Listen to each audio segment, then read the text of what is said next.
Le néon blafard du laboratoire jetait une lueur maladive sur les murs métalliques. Paul marchait, nerveux, le cœur battant, ses yeux rivés vers la porte close. Depuis des heures, il attendait et craignait.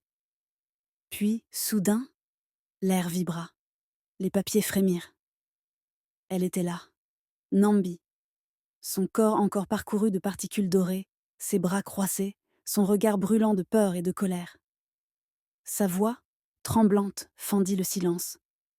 Ils m'ont traité comme un monstre, attaché, observé, disséqué du regard. Paul fit un pas inquiet. « Tu es blessé ?» Elle secoua la tête, accablée. « Non, mais je me suis dissoute, Paul. Je n'ai rien contrôlé. J'avais peur. Et je suis revenue ici. » Elle s'assit, visage enfoui dans ses mains, ses poings encore marqués par les sangles. Paul murmura. « Grave. Tu n'es pas une victime. Ce que tu es, c'est le début d'une héroïne. » Elle se redressa furieuse. « Héroïne ?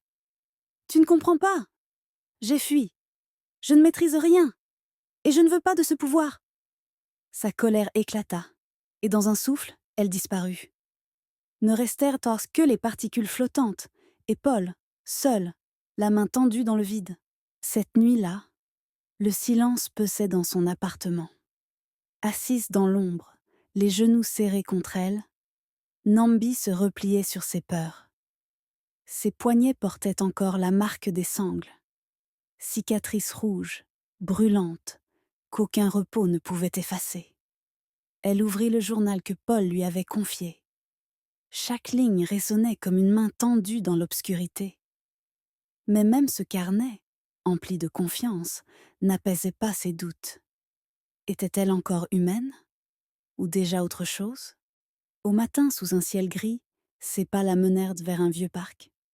Paul l'attendait, assis sous un chêne, un café chaud entre les mains. Son regard s'illumina en la voyant. Ils s'assirent. Long silence. Puis Paul parla de son frère. Un frère différent, traqué, enfermé, brisé. « Je n'ai rien pu faire pour le sauver, » avoua-t-il. « Mais toi tu peux choisir. Pas pour eux, pour toi. » Le vent caressa les feuilles. Nambi baissa les yeux, hésitante. Paul tendit la main. « Tu peux continuer de fuir, ou apprendre à te battre. » Un instant suspendu. Ses doigts tremblants s'approchèrent. Puis, enfin, elle serra sa main. Et sous l'arbre, un rayon de soleil déchira les nuages.